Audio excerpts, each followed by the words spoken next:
Hello there, YouTube fam, and a very warm welcome to you on this episode of Lockdown Lowdown. If you're not part of my YouTube family yet, you're very welcome to be. So go ahead and hit the subscribe button. And while you're at it, why not hit the bell sign too, so you can get regular notifications every time a new episode is out.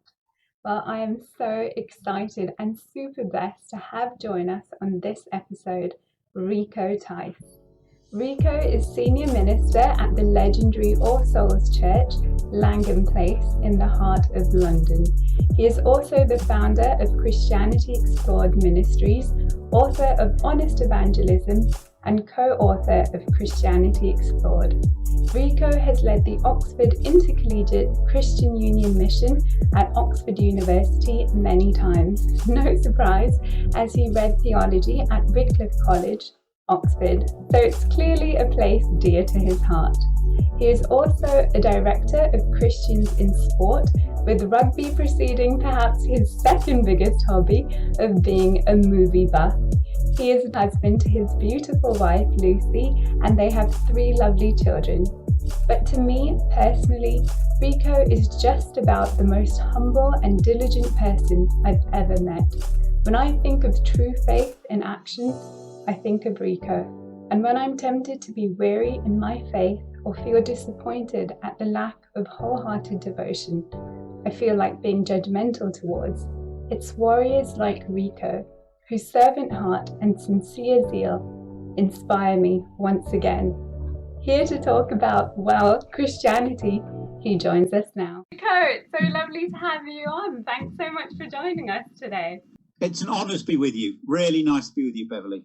Likewise, I'm honoured to have you. Very poignantly, and it's great to see you again. I was involved with the early death of your beloved older brother Ashley. So as I look back, it was 17 years ago now, and he was 17, and he died of cancer and was in University College Hospital, wasn't he? Which is in the parish of All Souls, are very close. And I must say, I was taught a great deal by that young man as he died. It was very humbling to see his radiant faith. And in fact, if I may add, I mean, I said this at his funeral, but he snapped me out of my self-pity after a broken engagement. I went and saw him at about 11:15 one evening in University College Hospital. He was on steroids, so he was awake in the nights. And as I saw him, there were so many sick young people, very sick young people, a lot of them terminal. And he said to me, Rico, these young people are dying and they don't have hope. And it was like I just woke up as he said that and thought, I've just got to be somebody who tries to get the gospel out and not be so self-pitying after my broken engagement. So I owe him a lot, your brother, on lots of fronts, but that was a real watershed moment, that word he gave to me then. That's awesome. Yeah. It's always so wonderful when I hear people share stories about him, because it just reminds me of him and, you know, the things he did. And I'm just looking forward to that day when I can see him again. And it's awesome. It's awesome that we know this truth and we can speak about this hope. Well, you should be very proud of him. He was remarkable and courageous and a real faith. And, you know, looking outwards as he was so weak and trusting in God. You know, often with faith, we can have faith in God or faith in our agenda for God. And if you are losing your life at 17, your faith better not be in your agenda for God. It's got to be in God and trusting in him and in his resurrection. And Ashley really did that. He put himself in the Lord's hands, and it was very humbling to see. Yeah. Well, going back to life and, you know, just the scarcity of it, if you will. My grandpa, so my daddy G, he always used to say, life is short, death is sure, and sin is a curse. And maybe you're listening and you're thinking, that's very bleak. Why would you say that, Beverly? Well, because it is bleak, but there's hope. And you caught a glimpse of that hope, Rico, in your teens. So can you tell us more about that, please? Sometimes coming to faith is actually waking up. And it's been amazing, COVID, the last year and a half, because it's just like it was in 1982 when my godfather was killed in a cliff fall. And I remember he was killed in a cliff fall the 6th of August, 1982. And it was like I woke up. I suddenly saw we're fragile. Where is there hope? Death was a total taboo subject in my family. No one ever talked about death. And suddenly we were confronted with the death of a loved one. And death's like an assassin that takes loved one from you. So you're right, death is sure and life is short. I suddenly saw it. So then I was looking for an answer.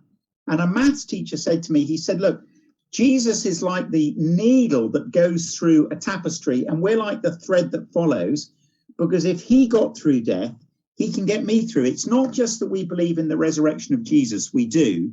We believe in the resurrection of the dead, because Jesus has shown the coffin is not exitless and we can follow him. So I must say, when he said that to me, that maths teacher, later, sort of in the September, I remember thinking, if that's true, it's the most important thing in the world, because life is so short. And of course, tens of thousands of people have come to the same conclusion during lockdown about the fragility of life, because we're now death salient. We've seen the numbers every day. So we're now a culture like in a war zone. We know death is real. So it's an extraordinary opportunity, but also a reality that we have to confront. Absolutely. And what's interesting to me is once you understood that, it seems like you went around sharing that with others. You couldn't help but do that. I know that because I've been reading this awesome book right here, guys. I'll leave a link in the description. Check it out. Honest Evangelism, really great read.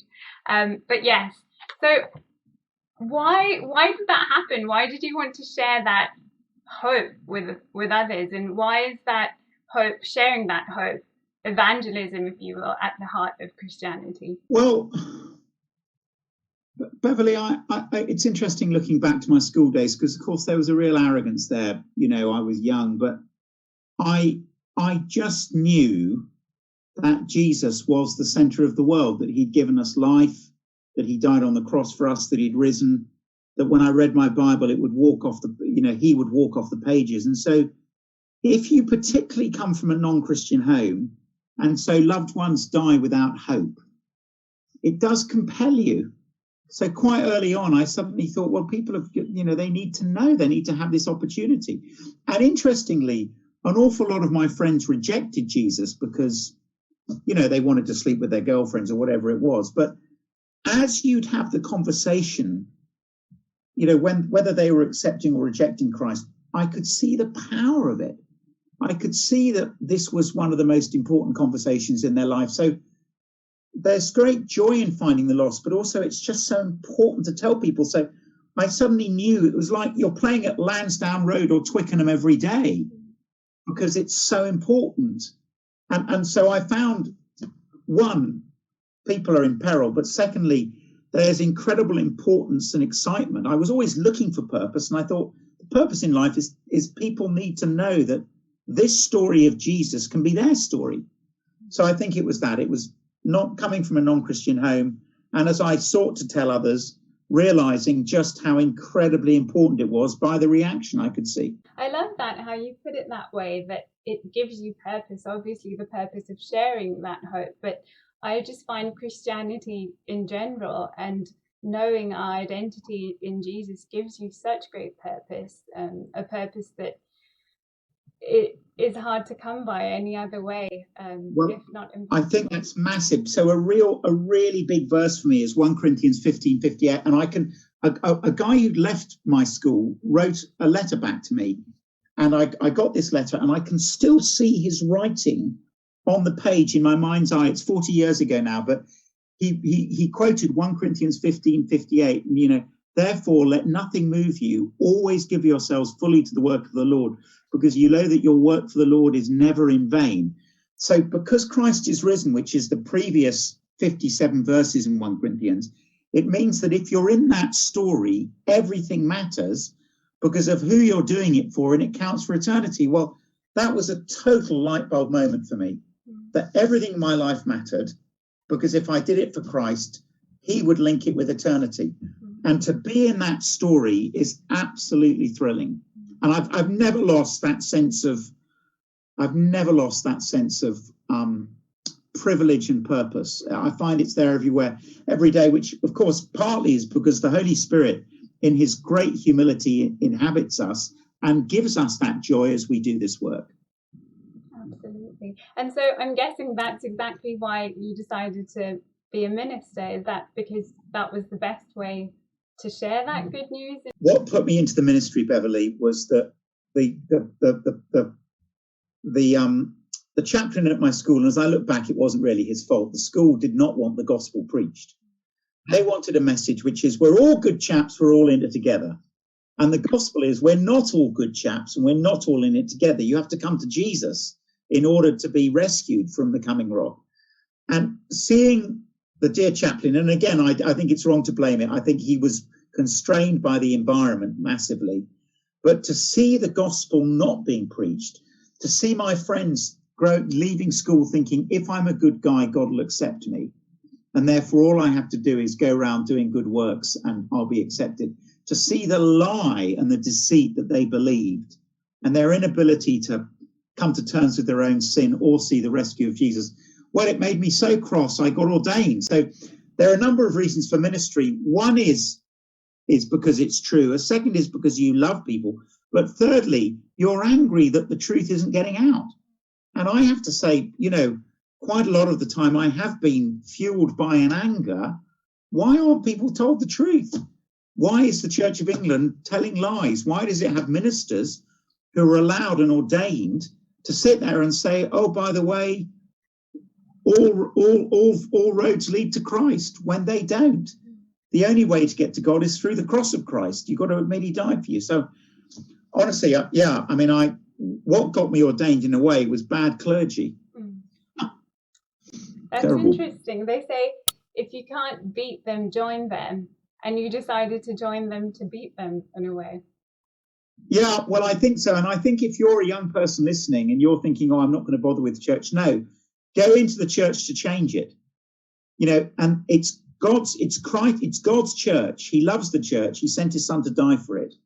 He says to you, as he says in John's gospel to Peter in John 21, feed my sheep. So the way that I show I love Christ is I love the church. I put my arms around it. And actually, so if you're feeling that frustration, go and change it. But don't walk away and go, I'll have nothing to do with it. You've got a short life, change it, do something. That's an awesome share. Thanks for that, Rico. And it's something, because I've been Christian for a long, long time. I was 4 when I gave my heart to Jesus.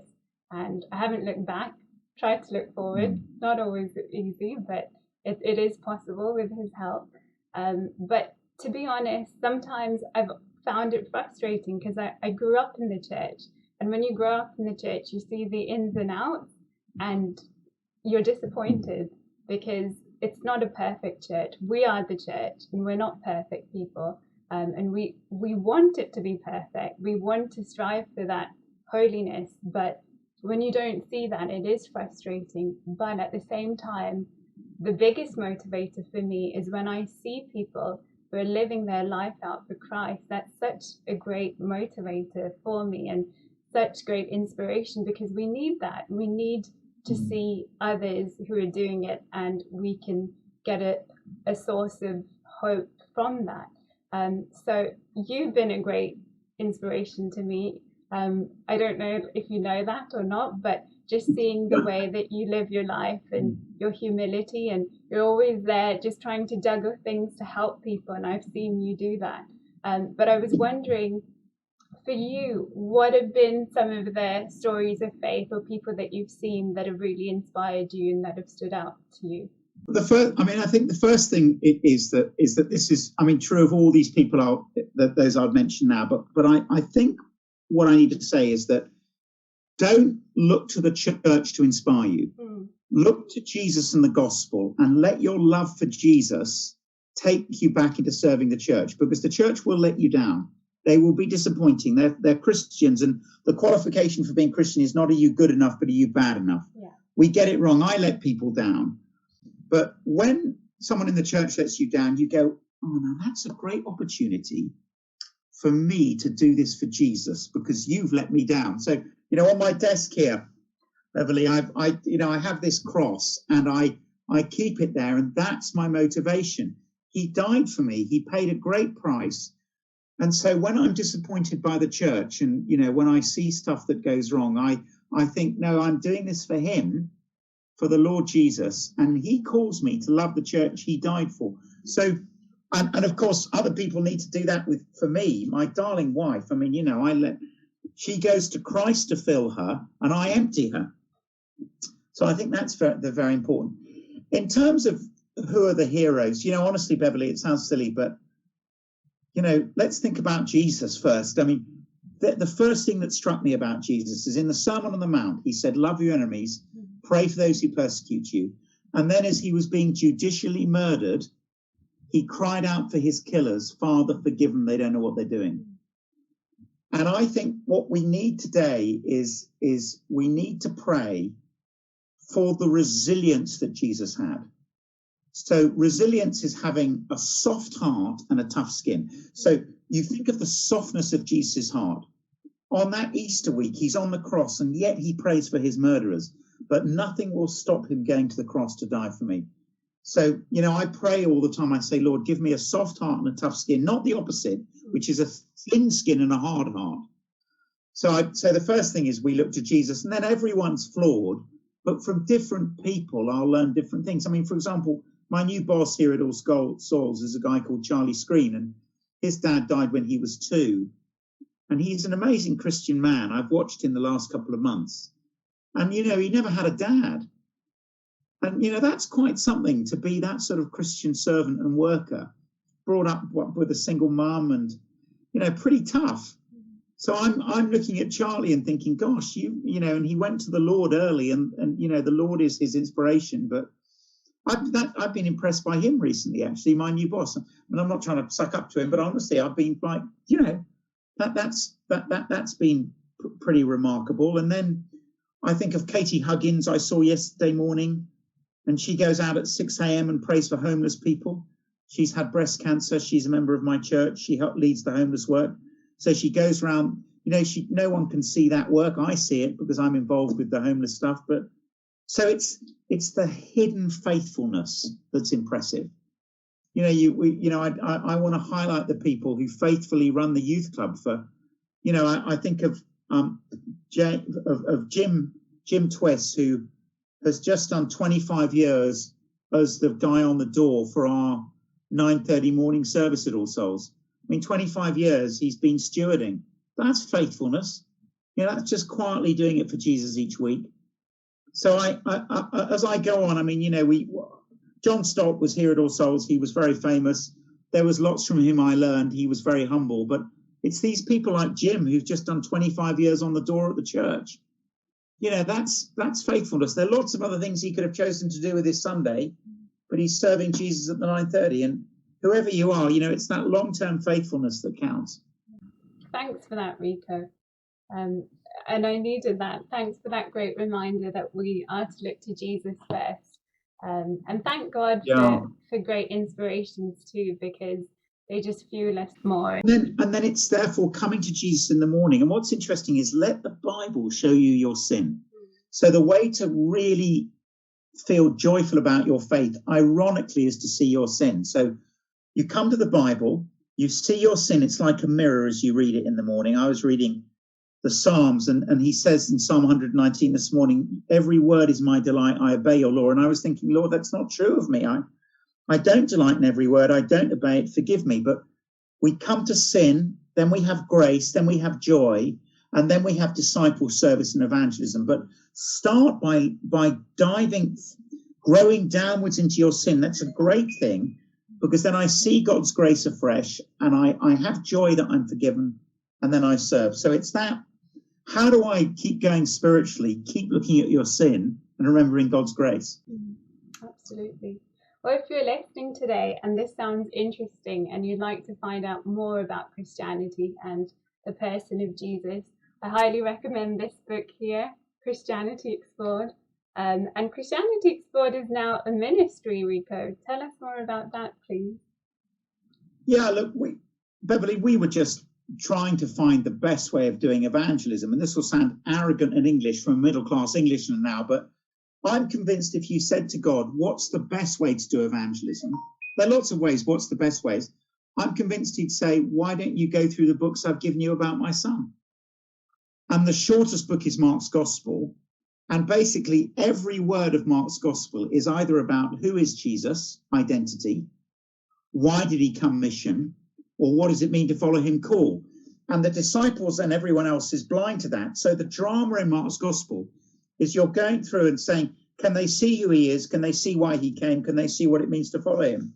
And just about every verse is about that. So we discovered that Mark's Gospel was that simple, and we started to turn it into a training course so people could teach it to others with that simplicity. In fact, I think your mum led on it. I think she helped at All Souls lead and was great. But she translated it into Urdu. And she translated it. You see, because it's so simple, people can do it. Let me show you that in a game, Beverly. Now, give me a number between 1 and 16. 8. And give me a number between 1 and 35. 31. 31. Okay, so Mark 8, verse 31. Jesus is going to the cross, and he's about to go and die, and he says the chief priests and the Pharisees will try and take him to death, and on the third day he'll rise. Now the question is, can you see that this is the Son of God dying for you or not? So that randomly you just picked Mark 8:31, and that's about the mission of Jesus. Now whatever other number you'd have done between Mark 1 to 16 and whatever verse, it would have been about one of those three. So we could now go to Mark 8:31, and we could see how there's blindness to the fact we needed Jesus to die. The chief priests, the teachers of the law, they're going to kill Jesus, but they can't see this is the Son of God dying. Can you see that he's going to go and die for you? So yeah, the verse is, he then began to teach them, the Son of Man must be condemned to death, suffer, die, but rise again. And the question is, do you see it? And of course, the next verse, do you remember, is Peter takes him to one side and says, no, you mustn't die. And Jesus then says, verse 33, get behind me, Satan. So as you see the cross, what do you see? Do you see a Galilean carpenter dying? Do you see Peter going, no, don't go and die? Or as a Christian, do you say, no, Jesus, you've got to go and die because you've got to go and die to save me from hell? Now, we've just done that with Mark 8:31 to 33, but it's so simple, Mark's Gospel. We could have picked any verse, whatever you'd have said, it would have been about one of those three. Now, that's the code on Mark. We're in 130 countries now doing Mark's Gospel, and thank you for your darling mother's work for us in translating it. But the pastors get how simple it is, and then they go, well, we can all do that, so you can just let the gospel tell the gospel. So that's been what I've spent the last 25 years about. And by the way, thanks for picking Mark 8:31, because that was a brilliant verse to pick. But it's fun, isn't it? It's a good game. I mean, go and play that game. I will. And you can colour in Mark's Gospel. Is it identity, mission, or call? I mean, sometimes it's more than that, but just brilliant. The whole Gospel works around that. Well, I'll put a link in the description below, and guys, definitely go ahead and check out Christianity Explored Ministries. Some great videos. You've got a YouTube channel as well. I'll put a link to that. Great stuff. Well, that's true, and that is lovely to see. But the best thing would be to get out Mark's Gospel and just see, gosh, who's blind and who can see to identity, mission, call as I go through, because you'll fall in love with it. And then it's so simple. You'll actually be able to say, well, someone, do you want to have a look at it? You could say I can say to a friend, give me 3 verses. Let's see which ones it is. And so you start doing it with non-Christians. And as you do it, God opens their eyes, because they go, gosh, the chief priests, they're so stupid. Can't they see Jesus is going to die? And the question is, can you see? They can't see, but can you? So there's that drama. It's marvelous. And what's so great today is you don't even have to own a Bible to go to Mark's Gospel. Just Google it. And there's so many free apps as well that you can download on your phone. So if you're thinking of diving into Christianity, Mark's Gospel is a good place to start. But also, if you get out your highlighters, you can colour it in, identity, mission, call, and that's great fun too. You can start thinking, gosh, I've really got Mark under my belt. And Rico, just lastly then, we are in a major pandemic, and it's changed the world around completely. what's your advice to those listening in unprecedented times? And I'm sure it gets a bit overwhelming as well. What's your advice to those listening during this time? Well, look, what's happened is three things have happened in this pandemic.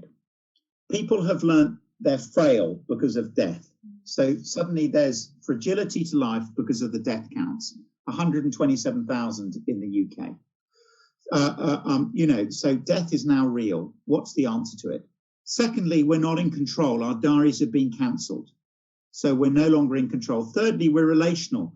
Being online isn't enough. I need to see people. I need to be with them. And if I am with them, one can lose one's temper at home. So I've learned I need people, but I'm struggling. So those three areas of death, the loss of control, of relational strife,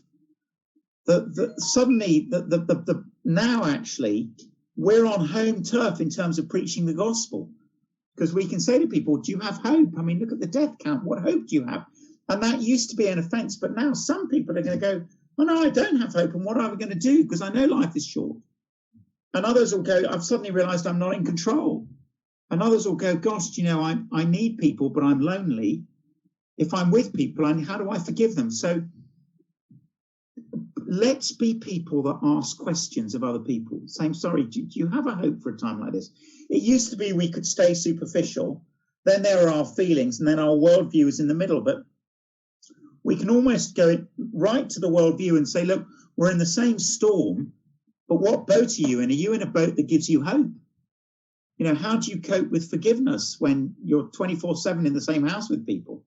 The amazing thing about being Christian is that because Jesus died on the cross, we can have two phrases in our married life. I'm sorry I was wrong, and that's okay, I forgive you. And they come out of the cross because Jesus says, bear with one another, forgive whatever grievances, forgive as the Lord forgave you. So the mechanism of reconciliation is the cross. So what I'd say to people is, ask questions of your non-Christian friends. What do you do about hope? What do you do about forgiveness? What do you do about loss of control?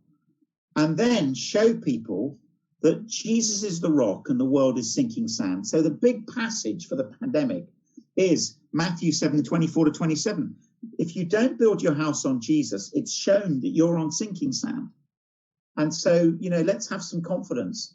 And as we speak of Jesus or ask questions, God will show us who's hungry. So it's an amazing time for getting the gospel out. What we do as a minority is we ask questions. What do you do about death? And people now, what's their answer? So be good at asking questions around hope, around forgiveness, and around the loss of control. Absolutely. And when we're asking these questions, of course, the right approach is key. What is the right approach? Well, I think 4 steps. Number 1, celebrate people. Ask questions about the rest of their life. So, you might want to be saying Tyke Furlow. Do you know who he's the tight head prop for Ireland? He's a brilliant rugby player. But if they love rugby, ask them, how's Tyke going to do in the Lions? So celebrate people by just enjoying them. God's put them in your life. Secondly, serve them. What can I do? What's their biggest stress? Let's be servant-hearted, particularly on the street. When's something delivered? Take it. When's the recycling going out? But thirdly, cross the pain line, ask a question. So make sure you celebrate and serve, but ask a question. But if they don't answer or they're not interested, then exit. Matthew 10:14, wipe the dust off your feet. So go back to celebrating and serving. So it's those 4 steps, Beverly, always. Celebrate, serve, ask a question, and then exit. If they don't want to know, just go back to just being a mate and asking about the Lions or whatever it is in terms of their other interests. Perfect. Thanks so much for that, Rico. And it's time for us to make our exit too. So thanks for watching, guys. And Rico, thanks again for doing this. Really appreciate it.